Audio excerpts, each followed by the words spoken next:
It's like, what the hell, Chuck? Honestly. I mean, we already have a situation where an innocent black woman was killed in her home, and it's being made a mockery of by our justice system. Pause. No one is making a mockery of Breonna Taylor's death. I've never heard anyone say she deserved to die. And I very clearly stated in my video that it was a tragedy. But just to say that she was killed in her home, while it's a factual statement, it doesn't do justice to the entire situation. Because people like Erica choose to leave out critical facts and omit vital details in order to justify the emotional story they're about to sell you. Never mind the fact that she was holding drug money for her ex-boyfriend and her address was listed on the search warrant. I think the justice system got it 100% right. All charges were dropped against both parties. This woman receives zero justice and is basically Zero justice, except for the $12 million that her family got. If the Taylor family truly wanted to fight for justice, they wouldn't have accepted the money, and they would have used every resource at their expense to have this officer charged. I don't think people realize what a settlement is. It's a legal agreement to settle or resolve a dispute. It's not going to bring Breonna Taylor back, but her family accepted the money. So by the Taylor family taking the money, either one of two things happened. The family was like, 12 million, oh, that's fine, we'll take that. And dropped everything, completely ignoring all the people out here marching with the t-shirts and on social media hashtagging justice for Breonna Taylor, trying to support their cause. Or two, the lawyer figured, hey, we're probably not going to win this one, considering that it'd be extremely difficult to prove that this was murder, which is deliberate and intentional, seeing as Kenneth Walker just shot into the dark, and then the officers were just defending themselves. and is basically telling every black woman in America that we do not matter. The last thing I want to see is a black man on television putting more gasoline on this fire to talk about what happened with her boyfriend. Stop pulling the race card. People are tired of it. Nobody has said that black women don't matter in America. This is just my personal observation. Usually when someone says, so you're basically saying they are about to twist everything you just said. Does racism exist? It sure does. And until we're all one color, it always will. Erica is so blinded by looking at things solely through the lens of her race that all of her logic, objectivity, and rational thinking goes flying out the window. She has been trained to think that whenever something happens between two people who just happen to be of different races, one of them must be motivated by racism. This is an absolutely terrible way of thinking. She only sees race, so when she sees Charles Barkley, another black person, thinks about this case rationally and doesn't think with his skin color, she can't fathom how he'd arrive at such a terrible analysis. Like, how dare you make a factual statement? What is wrong with you? Who was protecting his home and his queen with a legal firearm. As someone who owns a legal firearm responsibly, I can tell you, one of the first things they tell you is about proximity. And if someone has bulldozed their way into your home, and keep in mind this, there were 12 witnesses.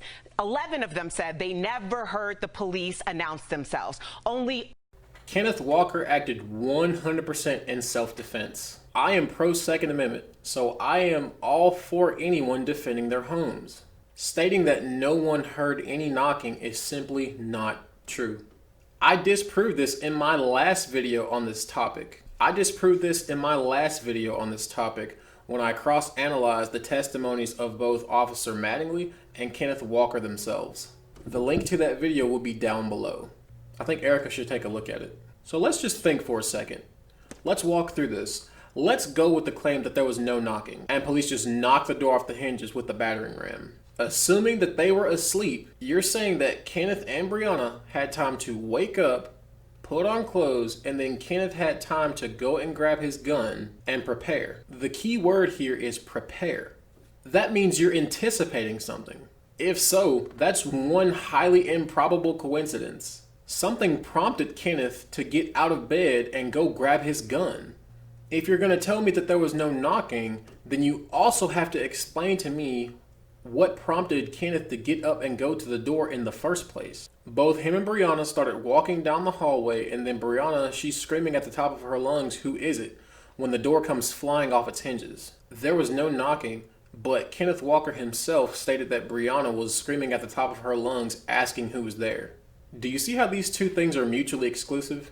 Just go and check out my video on this. It's all there. Only one person said that they heard the police announce themselves, and they were put in front of the grand jury. So let's just add that to a little piece because that's very important. But proximity is...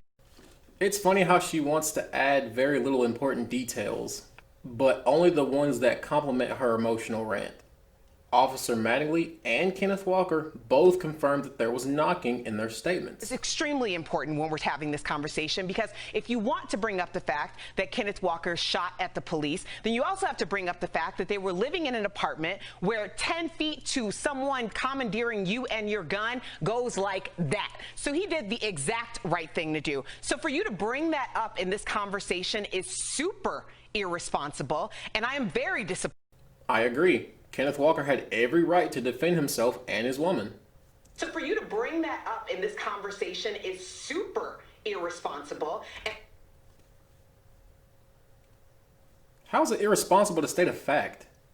He's not responsible for anything but himself. Pointed because I sat for the first hours of quarantine and watched Shack Life, which then went into Charles Barkley TNT special about race in America, to understand the nuance behind what your thinking process was. But clearly, sir, you learned nothing from these people and their experiences that you were trying to understand a little bit better.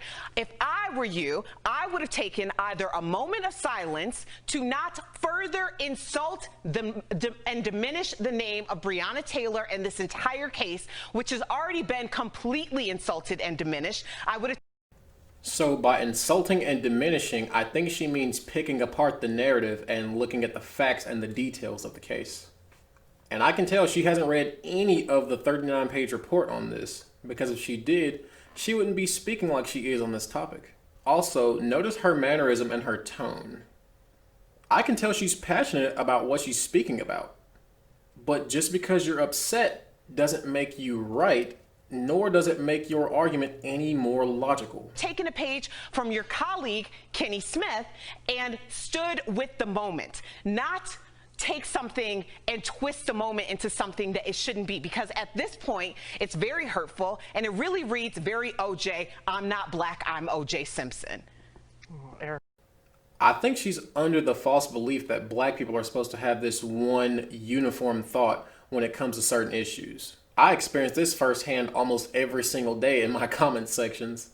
If you're black and you dare come out of that thought box that they've locked you in, you're called all kinds of sellouts, Uncle Toms, and worse. I've even had death threats in my inbox. We are all individuals with our own thought processes and experiences. I don't think with my skin color. I'm pretty sure that's what OJ meant. Okay. Powerfully said. It's Sam, I am like shaking. I am so powerfully said. I watched it the first time and thought to myself, what's this lady's point? What was her core argument? You should respect the Taylor name by not stating simple and provable facts? Done with this. Let's just talk about it. We can talk about it, but why are we going to talk about it like this? You know what this moment doesn't need? It didn't need that commentary. It didn't need that back and forth to imply that Kenny Walker did something wrong. He did nothing wrong. And if someone busted into your home, I assure you, if you had a legal... So what you're saying is we don't need commentary that doesn't confirm the bias that we're pushing on everyone. So every time somebody wants to have that conversation and people want to have stand your ground, but only for this person and not for that person, just remember that. Just remember that and be responsible about what you say. For that. Woo, that was rough to watch. So I think that she's getting her information from sources that are only telling half-truths. She only mentioned that police breached into their home and then the subsequent shooting, but neglected to mention the at least 3.5 years of drug activity that was taking place that brought law enforcement to Breonna Taylor's doorstep in the first place. The way that things are supposed to work with these cases is that you conduct a thorough analysis and investigation, and you take all the evidence into consideration, and then draw a logical conclusion based on the facts of the case.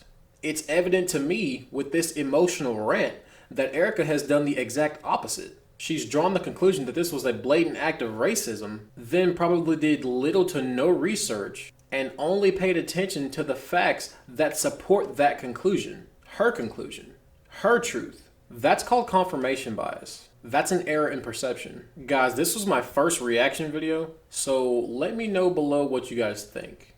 Don't forget to like, comment, and subscribe, and hit the bell and turn all notifications on so you can be notified anytime I upload content.